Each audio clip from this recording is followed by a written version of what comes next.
झेप मराठी, आरसा महाराष्ट्राचा। दोंडाईच्या पोलिसांची अवैध धंद्यांवर धडक कारवाई। 19 जण अटकेत, 4 लाखांचा मुद्देमाल जप्त। धुळे जिल्ह्यातील दोंडाईच्या शहरात दोंडाईच्या पोलिसांनी अवैध धंद्यांवर मोठी धडक कारवाई केली आहे।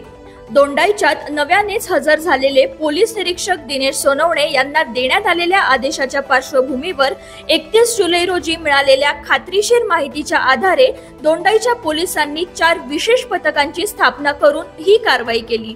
4ही पथकांनी शहरातील विविध भागांमध्ये धाड टाकत जुगार आणि मटका खेळणाऱ्या व इतरांना त्यासाठी प्रवृत्त करणाऱ्या आरोपींवर कारवाई केली। यावेळी एकूण 19 आरोपींना ताब्यात घेण्यात आले असून त्यांच्याकडून रोख रक्कम, मोबाईल फोन आणि मोटरसायकली असा एकूण 4,08,090 रुपयांचा मुद्देमाल जप्त करण्यात आला आहे। त्यामध्ये 9,090 रुपयांची रोख रक्कम, 39,000 रुपये किमतीचे 5 मोबाईल फोन्स आणि सुमारे 3,60,000 रुपये किमतीच्या 8 मोटरसायकलींचा समावेश आहे।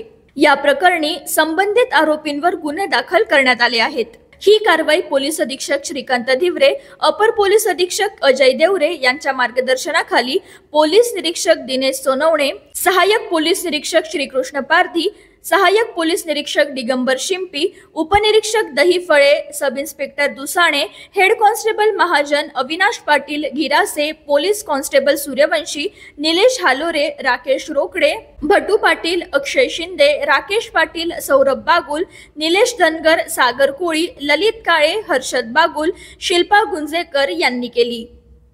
प्रतिनिधी समाधान ठाकरे, झेप मराठी, दोंडाईच्या। अशाच वेगळ्या आणि ताज्या बातम्यांसाठी पाहत रहा झेप मराठी, आरसा महाराष्ट्राचा। संपादक प्राध्यापक अनिल चव्हाण, धुळे।